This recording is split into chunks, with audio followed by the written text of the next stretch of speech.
मेरे प्रिय मित्रों, भाइयों बहनों, आप सभी लोगों से आर्थिक न्याय के प्रश्न पर बात करते हुए बहुत अच्छा लगता है, हर्ष का अनुभव होता है, क्योंकि हमारा यह प्रयास समाज को शिक्षित करने का है। फिर वह जिम्मेदारी चाहे किसी भी प्रकार की क्यों न हो।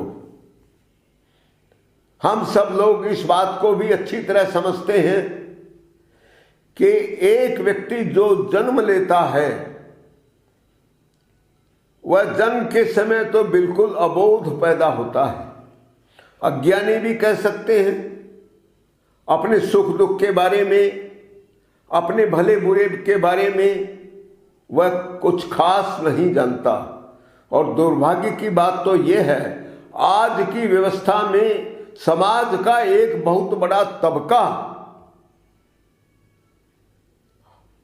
अंत तक इतना शिक्षित नहीं हो पाता, इतना योग्य नहीं हो पाता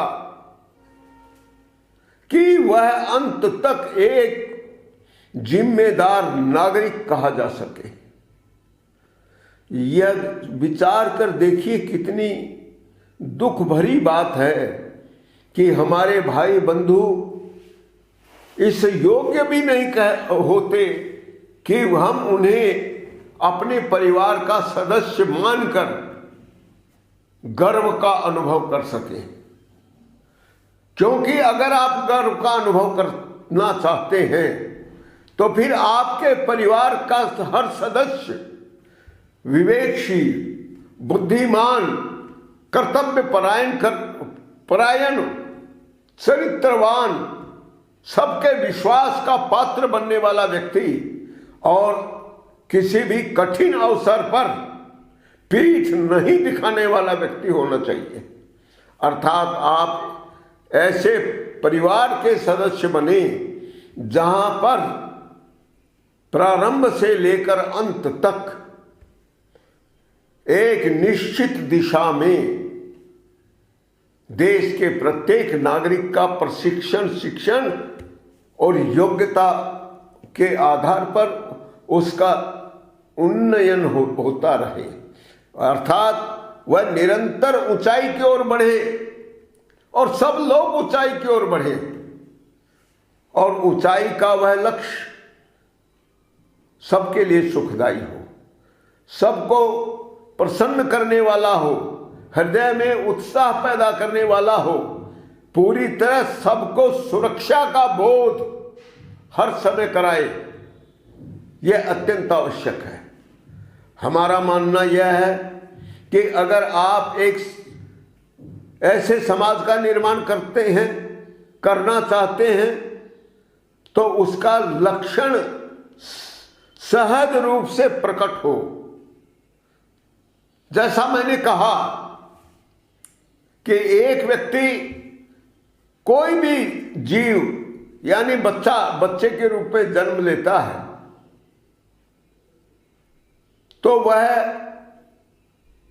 अपने माँ बाप के ऊपर, अपने पालकों के ऊपर उनकी कृपा, उनकी दया पर निर्भर करता है।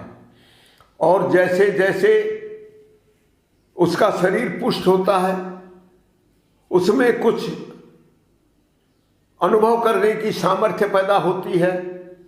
अनुभव के आधार पर कुछ नया रास्ता सोचने और निकालने की और हलचल करने की चेष्टा करने की हिम्मत उसकी आती है। वैसे ही वैसे उसकी बुद्धि का विकास होता है। लेकिन उसके इस बौद्धिक विकास की शक्ति क्या होती है, आप बारीकी से इस बात को अनुभव करिए कि कोई भी बालक जब उसे निरंतर सही पोषण, सही दिशा, सही आहार, सब तरह की शिक्षा, चिकित्सा आदि की सुविधाएं सहज रूप से मिलती हैं तो फिर वह एक स्वस्थ नागरिक, एक सक्षम नागरिक, एक योग्य नागरिक के रूप में समाज को प्राप्त होता है। और उसका यह उन्नयन जब लगातार जीवन भर चलता है तो फिर वह महाविद्वान, महापंडित और सबका मार्गदर्शन करने की क्षमता रखने वाला व्यक्ति बनता है। अर्थात हमने जो क्रम जीवन का निर्धारित किया उसमें वह सब तरह से अक्षम व्यक्ति पैदा होता है, और जब निरंतर उसका जीवन चलता जाता है तो हम उसे चेतना का अधिकतम उन्नयन मानते हैं, विकास मानते हैं, और यह मानते हैं कि उसकी वह चेतना ऊर्ध्वगामी हो, और उसकी ऊर्ध्वगामी यह चेतना ईश्वर जैसी शक्ति को भी समझने का प्रयास करती हो और वह उसमें भी उसकी भी क्षमता रखती हो। मेरा वैसा तो नहीं है, मैं व्यर्थ की बात कहने में कोई विश्वास नहीं रखता। मुझे आज भी पता नहीं है कि ईश्वर है या नहीं है, लेकिन मैं एक विद्वान की बात को दोहराने का लोभ संवरण नहीं करता कि उनका कहना यह था कि यदि हम समाज का भला चाहते हैं तो ईश्वर नहीं भी हो तो हमको उसकी कल्पना करनी चाहिए और वही समाज को बताना चाहिए। मतलब कहने वाला व्यक्ति निश्चित रूप से बहुत विद्वान रहा होगा, तो फिर उसने ये क्यों कहा कि अगर हमको लगे भी कि ईश्वर नहीं है, लेकिन सामान्य लोगों को हमें यही बताना चाहिए कि ईश्वर है। क्यों? क्योंकि ईश्वर का भय उसे गलत करने से एक बार नहीं बार बार रोकने में सक्षम है। जब वह मान लेता है कोई उसके कृत्यों को देख रहा है तो उसके पापों को भी देख रहा है, उसके गलत काम को भी देख रहा है, उसे वह धोखा नहीं दे सकता। और उसका यह विश्वास उसके ऊपर इतना हावी हो जाता है कि खुद ही उस अपराध से किनारा कर लेता है और अपने द्वारा वह गलती समय रहते सुधर जाने पर उसी ताकत को बार बार नमस्कार भी करता है और उसके प्रति श्रद्धा व्यक्त करता है। यह है ईश्वर के होने या नहीं होने के बावजूद उसे मानने की जो आवश्यकता है, यह उसके सकारात्मक पक्ष को निर्धारित करने के लिए, समझने के लिए पर्याप्त है। तो आज की स्थिति को हम किस रूप में देखते हैं, इसको जरूर आप ध्यान में रखिए। और यही मैं बार बार कहता हूँ, हम आर्थिक न्याय की बात कहते हैं। आर्थिक न्याय का मतलब, अगर आर्थिक न्याय का मतलब सही नहीं निकाला गया तो फिर न्याय सब अन्याय का ही परिणाम पैदा करेगा। समाज में वही स्थिति बनेगी कि सारा धन मुट्ठी भर लोगों के पास हो और वही सब लोगों का मालिक हो, और वह व्यक्ति जिस भी प्रवृत्ति का हो, दुष्ट हो तो दुष्ट, सज्जन हो तो सज्जन, यह अलग बात है। लेकिन मैं चाहता हूं कि हम एक ऐसी व्यवस्था का निर्माण करें जिससे कोई दुष्ट से दुष्ट व्यक्ति भी अपने स्वार्थ के लिए उपयोग न कर पाए। तो बंधुओं, हमारी गंभीरता को, हमारी स्पष्टता को, हमारी बात की पवित्रता को भी आप अवश्य अनुभव करेंगे। और जिस बात की ओर मैं बार बार ध्यान दिलाना चाहता हूं, विकृतियों की चर्चा मत कीजिए। अनेक लोग अपराधपूर्ण जीवन जीने के लिए मजबूर हैं, और यदि मजबूर हैं तो अपराध करने की इस भयावह स्थिति के लिए किसे जिम्मेदार ठहराएंगे? यह जटिल सवाल है कि नहीं? लेकिन जटिल सवाल जरूर है, उत्तर जटिल नहीं है और होना भी नहीं चाहिए, क्योंकि वह उत्तर इतना सरल हो कि आपकी समझ में समस्या न आई हो, कोई बात नहीं, लेकिन सही समाधान तत्काल सबकी समझ में आ जाए।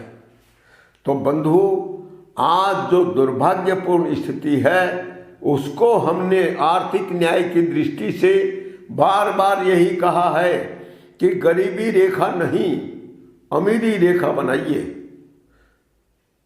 अमीरी रेखा बनाइए तो फिर वही सवाल खड़ा होता है कि आखिर अमीरी रेखा क्या होगी। इस बात का उत्तर भी मैंने आपको सरल भाषा में दिया है, एक बार नहीं कई बार दिया है, लेकिन मैं बार बार इस बात को दोहरा रहा हूं, क्योंकि यह बात सुनने में जितनी सरल आपको लग रही है, हृदयंगम करने में यह उतनी ही जटिल सिद्ध होगी। हमें जो आदत पड़ गई है, जैसी आदत हमें डाल दी गई है, यदि वह गलत होगी तो इससे बाहर निकालने में भी उतना ही समय लगेगा। और यह दुर्भाग्यपूर्ण स्थिति और कोई नहीं,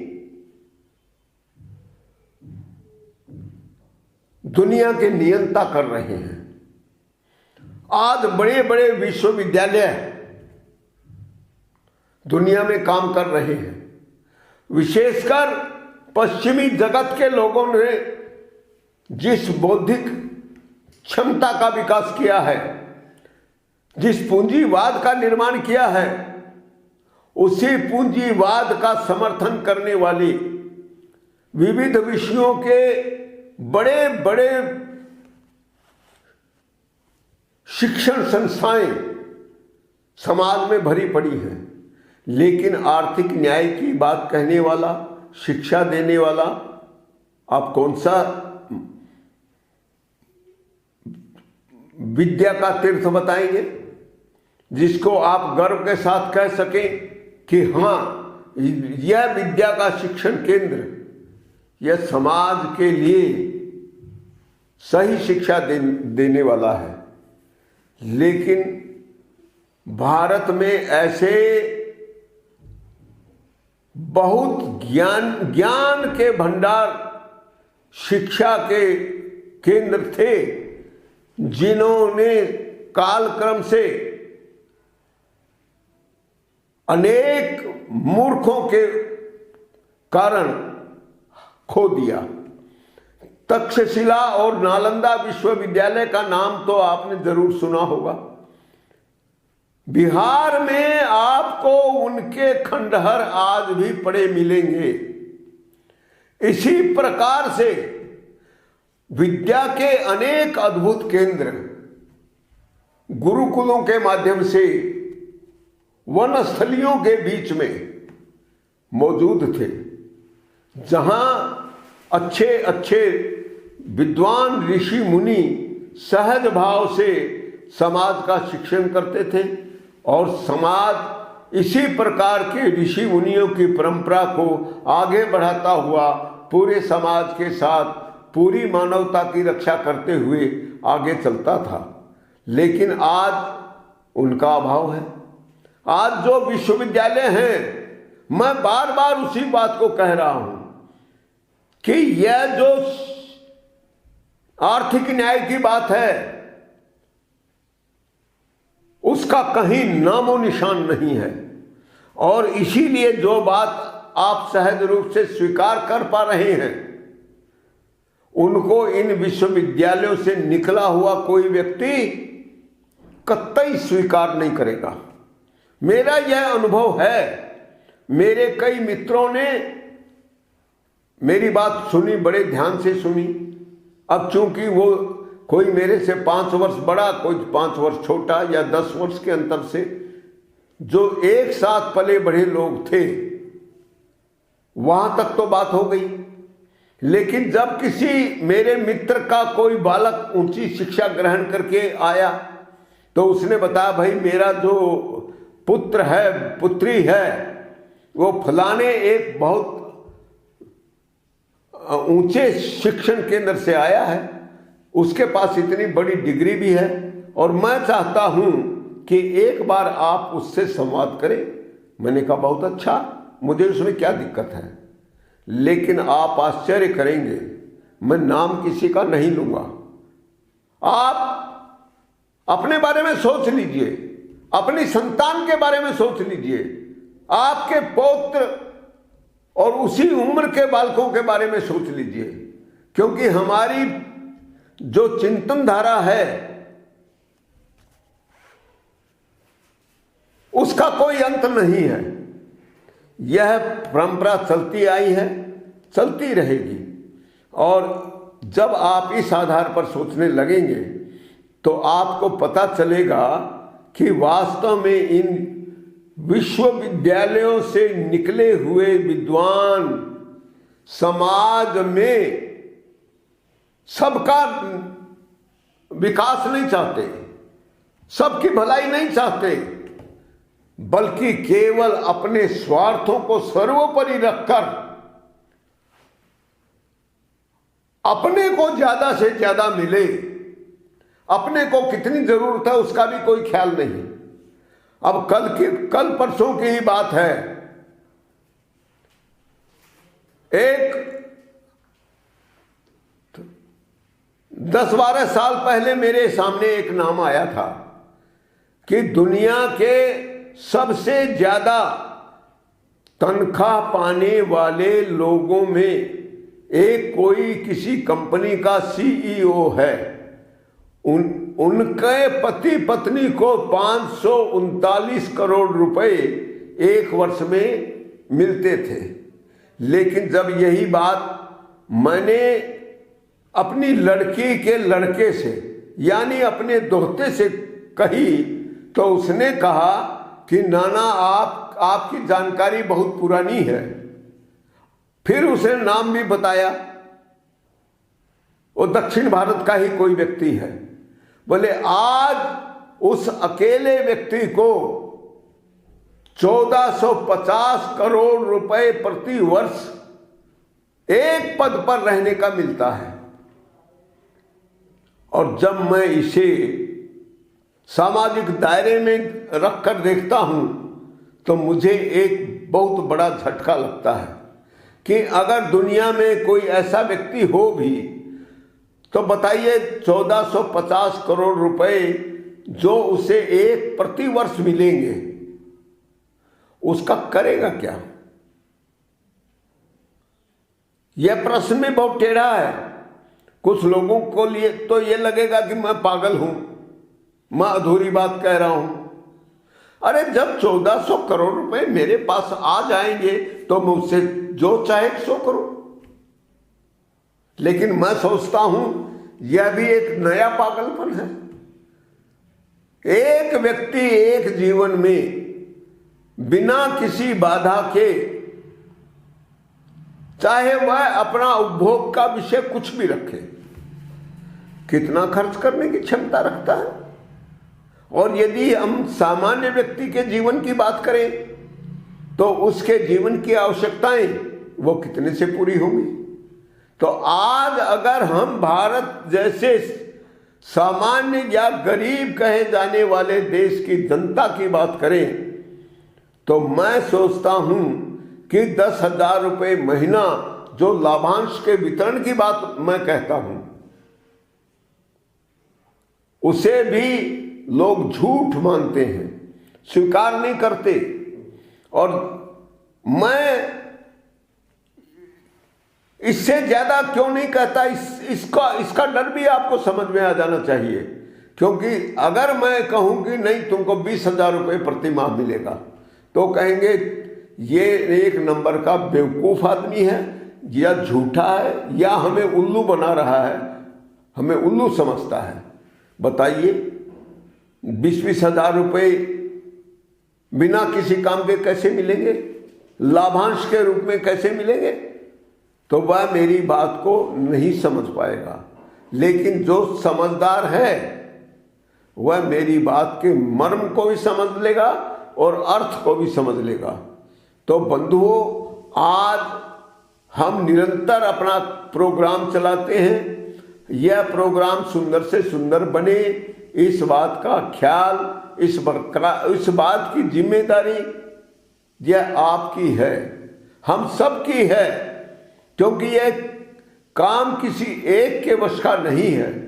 और विश्व की ताकतें ऐसी स्थिति में हमें अपना प्रतिद्वंदी या अपना शत्रु भी मान सकती हैं। उससे चिंतित होने का कोई भय नहीं है। क्यों? क्योंकि हम बार बार यह समझाते हैं कि यह तो समय के अनुसार निरंतर चलते रहने वाली प्रक्रिया है। कोई किसी को मार नहीं सकता, यह भारतीय तत्वज्ञान बार बार कहता है। वासांसि जीर्णानि यथा विहाय नवानि गृह्णाति नरोपराणि तथा शरीराणि विहाय जीर्णानि नव अन्यानि नवानि देहि गृहाति देहि। ये संस्कृत का श्लोक है, गीता का श्लोक है। मेरे को पूरा याद नहीं है और अनेक जानकार लोग इसे शुद्ध भी कर सकते हैं। मैं इन्हीं भावनाओं के साथ, इन्हीं पवित्र भावों के साथ मानवता के प्रति अपना विश्वास व्यक्त करते हुए आप सभी लोगों में उसी उत्साह से एक साथ मिलकर कार्य करने का मादा मैं मजबूत करना चाहता हूं। मैं चाहता हूं कि जो अत्यंत विद्वान लोग हैं वे खुद भी इस दिशा में प्रवृत्त हों और समाज के शिक्षण और प्रशिक्षण का यह क्रम निरंतर चलता रहे, इसके लिए प्रयास करें। हम सब लोग प्रयास करें और हमें सफलता मिलेगी। इसमें कोई मतभेद, कोई किसी भी प्रकार का संदेह करने की गुंजाइश नहीं है। इसलिए आज मैं इस विषय पर इसी को आज के एक एपिसोड के रूप में मानता हूं कि हमारा यह प्रयास निरंतर चले और हम निरंतर अर्थव्यवस्था से जुड़ा हुआ, सामाजिक व्यवस्था से जुड़ा हुआ एक विषय उठाते रहें और उसे आपस में विचार विमर्श हेतु रखकर उसके ऊपर अपने अपने विचारों को पुष्ट करते हुए आगे बढ़े। इन्हीं सब बातों के साथ मैं आप सभी लोगों का निवेदन, अभिनंदन और प्रणाम करते हुए अपनी बात को समाप्त करता हूं और कल के लिए या अवसर आया तो किसी दूसरे विषय पर बात करने के लिए तैयार रहने के लिए आपसे निवेदन करता हूं और अपनी बात को समाप्त करता हूं। जय हिंद, जय भारत, जय मानवता।